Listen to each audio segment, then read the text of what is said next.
Excelentíssimo senhor ministro relator Alexandre de Moraes, excelentíssima senhora presidente do Supremo Tribunal Federal, ministra Rosa Weber, excelentíssimo senhor representante da Procuradoria-Geral da República, excelentíssimos senhores ministros, ministras, advogados, partes serventuários. O presente caso, tratado na DPF 499, se refere ao local territorial de incidência do ISS sobre os planos de saúde. O presente caso, ele deita suas origens na Constituição de 1988 e na tributação sobre os serviços de qualquer natureza, inclusive os serviços relativos a planos de saúde. A Constituição de 1988 estabeleceu de modo muito claro e de modo profundo que a tributação sobre serviço é de competência municipal. Naquele momento, o texto constitucional de 1988 inaugurou um momento histórico no federalismo mundial, quando ergueu os municípios à estatura constitucional de entes federados, protegidos com autonomia financeira para a realização de suas atividades constitucionais.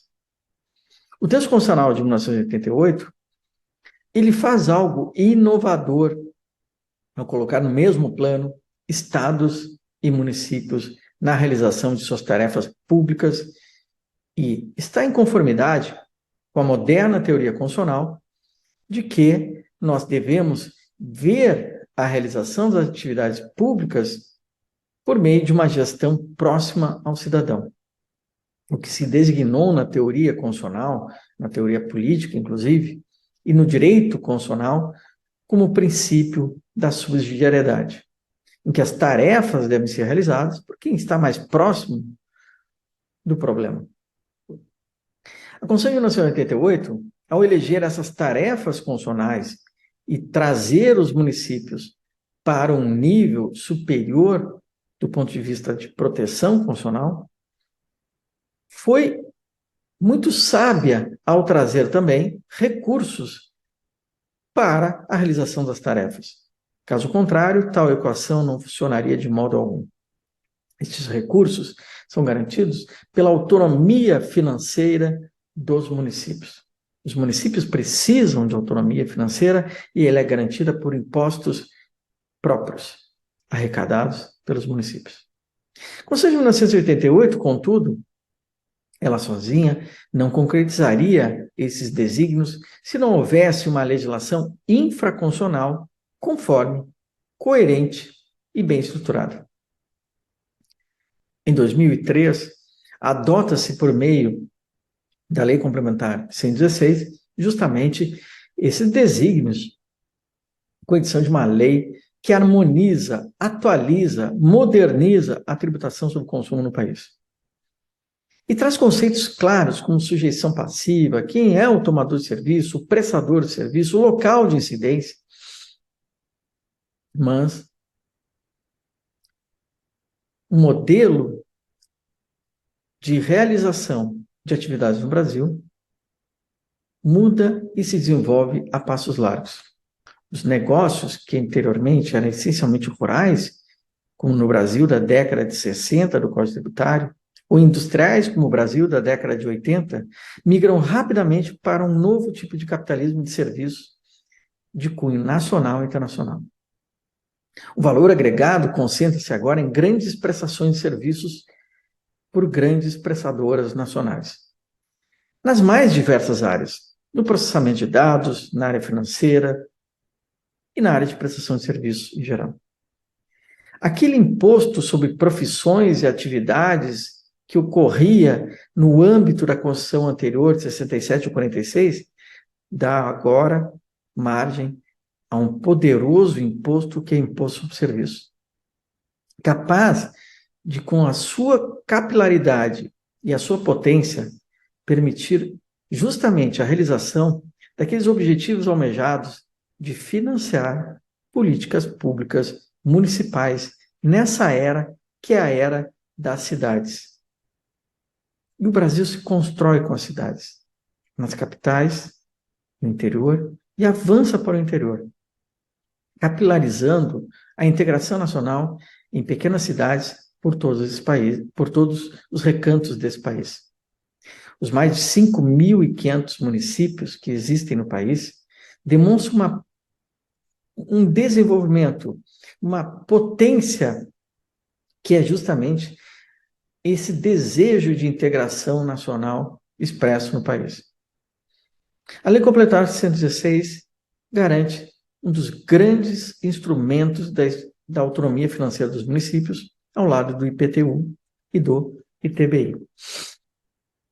Contudo, o desenvolvimento acelerado do mercado de serviços e as necessidades crescentes das populações nacionais, municipais, em ter serviços de qualidade por parte dos municípios, faz com que nós tenhamos que repensar o modelo de tributação como uma tributação localizada de modo geográfico, de modo adequado a esse novo modelo.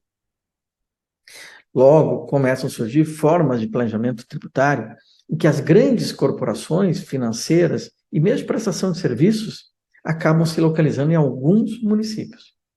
Apesar da prestação ser nacional e o tomador de serviço estar localizado por todo o território nacional, o ISS é cobrado em apenas um município, o que traz uma concentração do ISS em alguns municípios.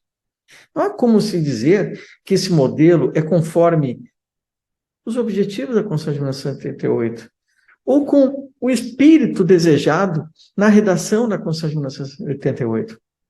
Justamente, a ideia era o financiamento dos municípios nas atividades realizadas no município. Para alterar este quadro, os congressistas, o parlamento, o Congresso Nacional, realiza a edição de uma lei inovadora, que é a Lei Complementar 157 de 2016, perdoem.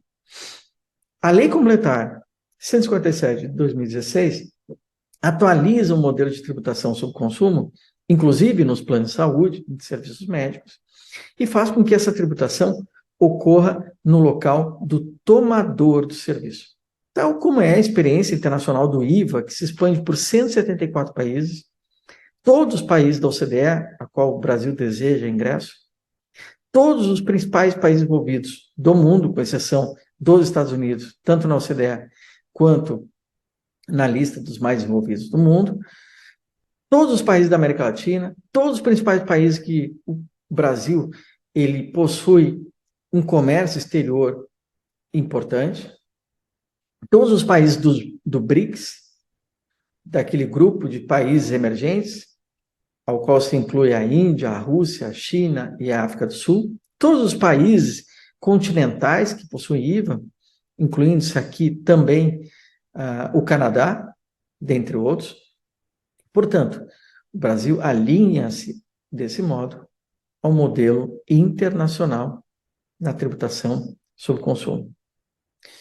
Não há dúvidas que o ISS incide sobre o plano de saúde. Isso já é fruto de uma decisão importantíssima de lavra do ministro, com a relatoria lavra do ministro Luiz Fux, que de forma muito clara no RE 651703 demonstra que o ISS incide sobre o plano de saúde. Trata-se agora de mostrar que o ISS incide efetivamente sobre os planos de saúde. Porque, com o modelo de planejamento tributário de municípios que tributam em um município apenas os serviços prestados em todo o país, essa tributação hoje é meramente nominal.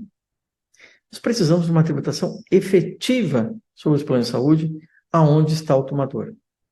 A Lei Complementar 157 fez isso, e havia dúvidas de sua possibilidade de modo prático e proporcional se realizar esses objetivos. Não há nenhum questionamento de que a tributação possa ocorrer no local do tomador de serviço. Isso não existe nenhuma discussão no Banco Mundial, na ONU, nas cortes constitucionais dos países em que há a existência de um IVA com tributação no consumo no destino, aonde está o tomador de serviço, não há nenhuma declaração de inconstitucionalidade presente em nenhum desses casos. Portanto, na experiência internacional, nas análises políticas dos organismos internacionais, nas recomendações dos organismos internacionais e nas decisões dos tribunais constitucionais da Alemanha, da Itália, da França ou de qualquer país que venhamos a verificar em pesquisa se este tipo de discussão constitucional ocorreu, declarou a existência de alguma menção à inconstitucionalidade de nós tributarmos no local do destino dos serviços, inclusive de saúde. É claro que a incidência sobre os planos de saúde está consagrada por meio de decisão dessa Suprema Corte. Também não há nenhum vislumbre de inconstitucionalidade que a tributação seja no local de destino. Todas as propostas constitucionais que existem hoje no Congresso trabalham com essa ideia e fizeram ampla pesquisa e demonstraram que não há nenhuma inconstitucionalidade nesse fato. Tanto na PEC 45, 46, 110 e qualquer outra. A impraticabilidade mencionada foi superada, inclusive, por meio de uma nova lei complementar, que não seria necessária, mas que deu razão para aperfeiçoamento adicional do modelo, que é a Lei Complementar 175. Essa lei complementar irá estabelecer um comitê gestor de obrigações acessórias que está em pleno funcionamento, com dezenas de reuniões, atas e mais atas em cooperação com os contribuintes, para estabelecer um modelo nacional de obrigações acessórias na tributação sobre o destino. O nosso modelo nacional de prestação de serviços médicos é exemplar no Brasil e comparável às economias mais avançadas.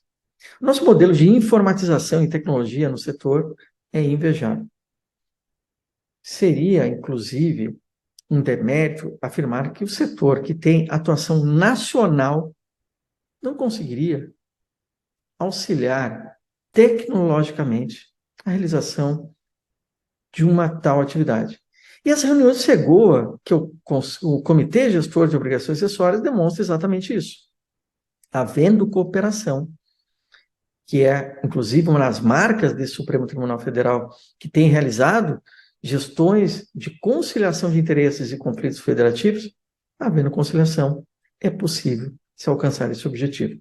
Dito isso, pugna-se claramente por se declarar constitucional os dispositivos da Lei Complementar 157, de 2016, 175 de 2020, para que o Brasil possa dar um passo à frente e avante em uma tributação que não traga mais este horizonte de um planejamento tributário que mantenha uma guerra fiscal municipal com alguns poucos paraísos fiscais municipais, quando a maioria da população precisa de recursos para a saúde e que precisa de recursos para a realização de suas atividades.